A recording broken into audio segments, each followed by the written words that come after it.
Vous vous souvenez de vos 2 ou 3 plus belles journées de moto de votre vie? Aujourd'hui va faire partie pour moi de ce podium. Alors, en route! Voilà, nous sommes prêts pour aller faire la petite section off-road. Il ne restera plus qu'à régler les suspensions et la pression des pneus. On a laissé tomber les affaires. Ça va être bien plus léger comme ça. Allez, vamos! Bon, pour la section off-road en plein paradis, on en reparlera plus tard. Tout ne va pas se passer exactement comme prévu. Mais pour le moment, nous prenons juste après le camping les petites gorges du Rio Carès, en direction du cœur des Picos de Europa. Il faut quand même que je vous confie que c'est ce qui nous attend qui est la raison même de tout ce road trip. Alors autant vous dire que je suis dans un état d'excitation absolue, et je trouve que ce début de décor complètement encaissé laisse présager d'une ouverture plutôt grandiose sur la fin. On arrive au départ des randonnées, et comme c'est la semaine sainte espagnole, il y a pas mal de monde. Mais dès que l'on quitte les gorges, je me demande bien comment la route va nous sortir de là.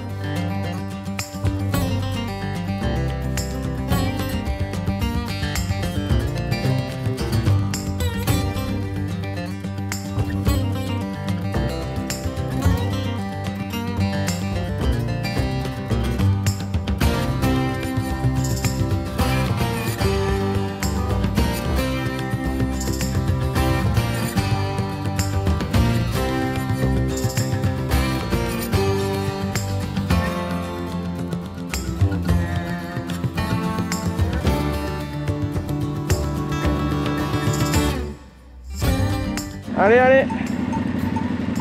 Allez, Monique! On va laisser passer les dernières. Allez, allez, allez, pop, pop, pop, pop.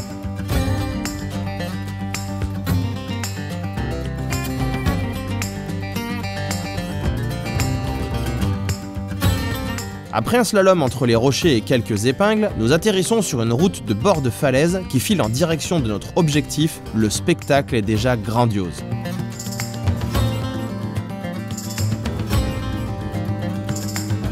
Et vous allez voir que cet objectif, il va falloir lutter toute la journée pour l'atteindre. Ça commence avec un barrage de vaches, mais ça termine avec un barrage humain. Non! Non! Non! Non! Non! Non! Oh non! ¿Sabes por qué es cerrado? Sí, tenemos... ¿No es posible pasar con la moto? No, por el tema del aparcamiento. Bon, c'est le drame. Le chemin est fermé au trafic et cette piste, c'était juste l'idée de tout le voyage en fait. C'était l'objectif quoi, c'est une piste hyper connue, super sympa, d'ailleurs c'est le TET qui passe là. Donc aujourd'hui c'est la semaine sainte, donc ne partez pas en Espagne pendant la semaine sainte, tout est complet, tout est blindé. Et en fait c'est parce qu'il y a plein de randonneurs, évidemment ils veulent pas qu'on foute les roues au milieu de tout ça. Donc ça c'est la mauvaise nouvelle. La bonne nouvelle c'est que ça va rouvrir à 4 heures. Parce que normalement il n'y aura plus personne parce qu'il faut vachement de temps pour faire quand même la balade. Donc ce qu'on va faire c'est qu'on va meubler jusqu'à 4 heures, on va même aller chercher la piste de l'autre côté et on reviendra là. Et puis s'il faut demain, on aura les bagages, mais on la refera comme prévu, enfin j'en sais rien, on va broder quoi, on va s'adapter. Nous décidons donc de continuer à monter et de suivre la route jusqu'au bout, vu que c'est un cul-de-sac. Dans tous les cas, les paysages ne pourront pas nous décevoir.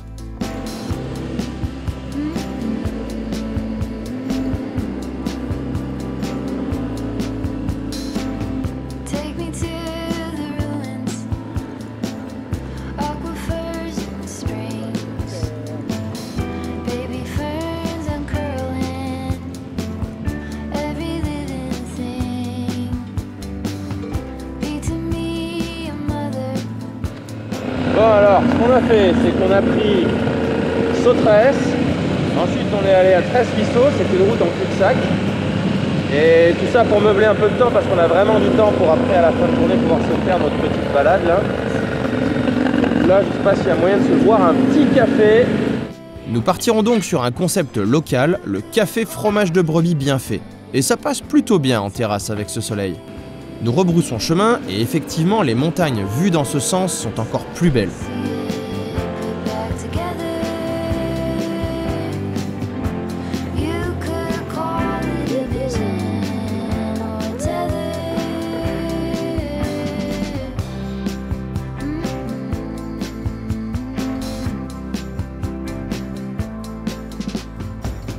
Take me to the jungle, teach me tiger love.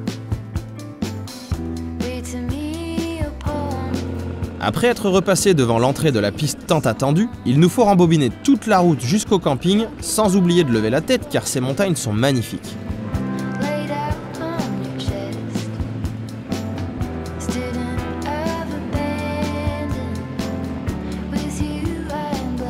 Une fois en bas, nous changerons de massif et la différence de paysage est flagrante.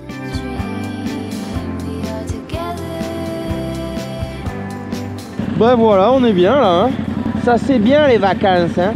Petite journée de bonus pour rien faire, profiter du paysage.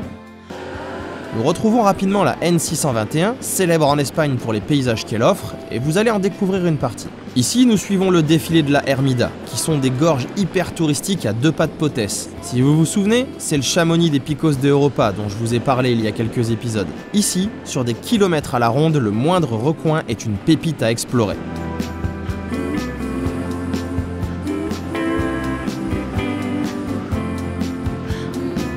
Pour le moment, notre plan est de rejoindre notre piste à l'opposé total d'où nous étions tout à l'heure et de faire la pause repas en attendant qu'on nous laisse passer dès que la piste réouvre. Du coup, nous errons doucement sur ce début de chemin pour ne pas s'attirer les foudres des randonneurs, mais sans trop savoir où est vraiment l'entrée pour nous arrêter et attendre.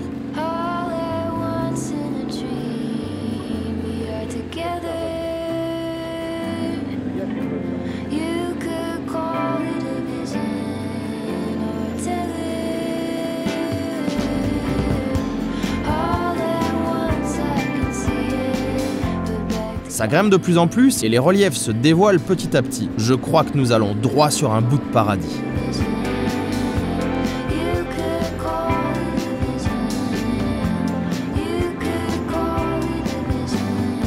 Quand nous arrivons à ce portail qui ressemble franchement à l'entrée de la piste, je ne comprends toujours pas où sont les rangers. Mais la fin s'est déjà bien installée, alors nous allons faire la pause ici.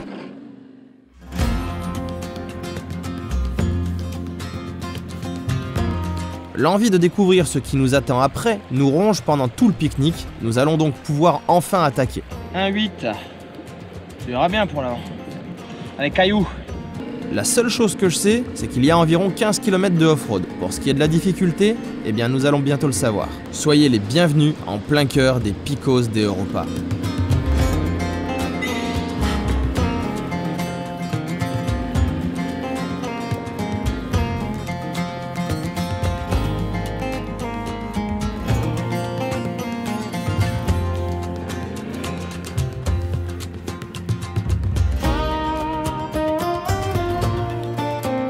Bon bah, pas besoin de béquilles. Bon, maintenant qu'il est content qu'il a fait sa bêtise, comment il la sort?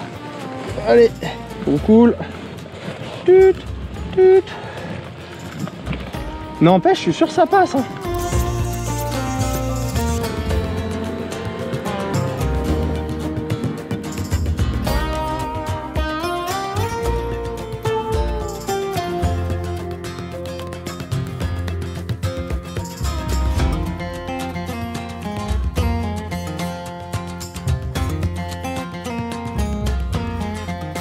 Cette sensation de traverser l'immensité des montagnes en étant seul et sans être sur une route est juste dingue. C'est tellement agréable.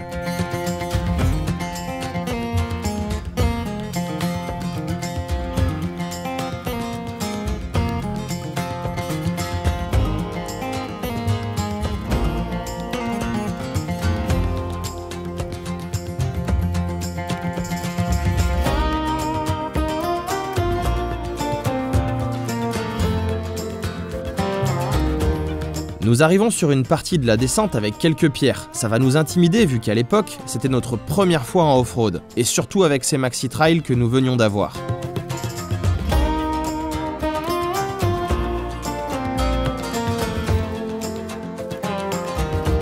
En venant de derrière ces montagnes, nous débouchons sur le célèbre hameau des Maisons de Berger.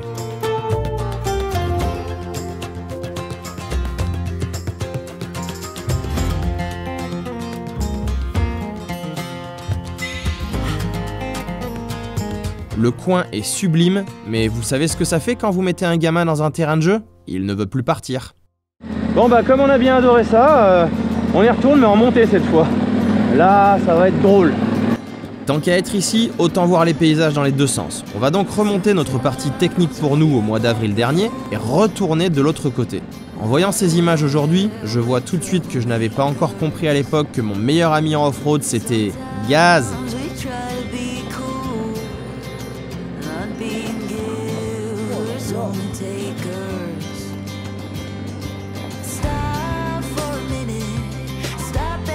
Bonjour, ce serait pour une bière s'il vous plaît.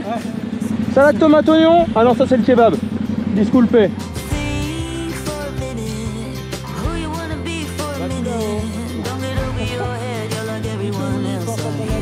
Encore on n'est pas en descente, ça.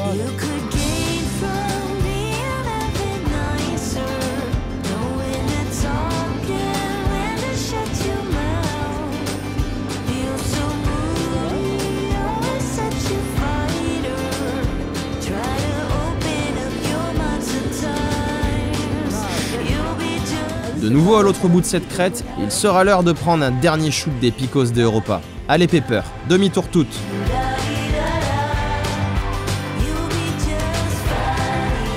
Je crois que la partie la plus célèbre de cette piste, c'est bien cette crête emprisonnée entre les reliefs. En tout cas, c'est celle que je n'ai toujours pas oubliée.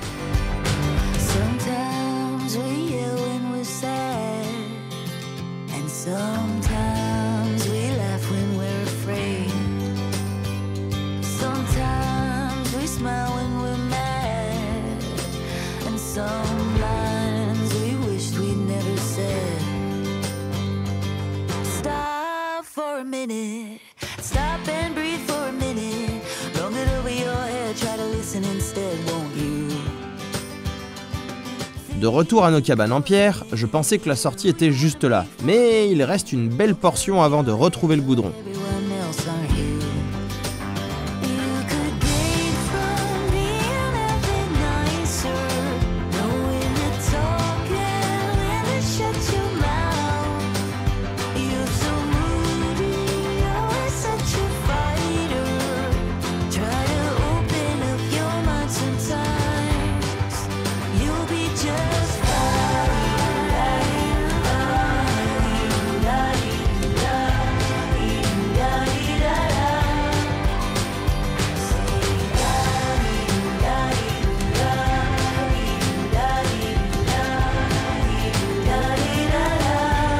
Nous arrivons enfin dans l'épingle de ce matin, vous avez déjà vu 2 fois la route qui descend, alors je vous épargne la 3e. Cette journée était riche en paysages et en plaisir pour nous, et on en débriefera au resto du camping. Et demain, il va falloir prendre la véritable route du retour. Mais ça, c'est pour le dernier épisode. En tout cas, si ces images vous ont plu, pensez à vous abonner pour me soutenir. C'est vraiment le truc qui peut me donner un gros coup de main. Allez, on se retrouve dans la prochaine vidéo.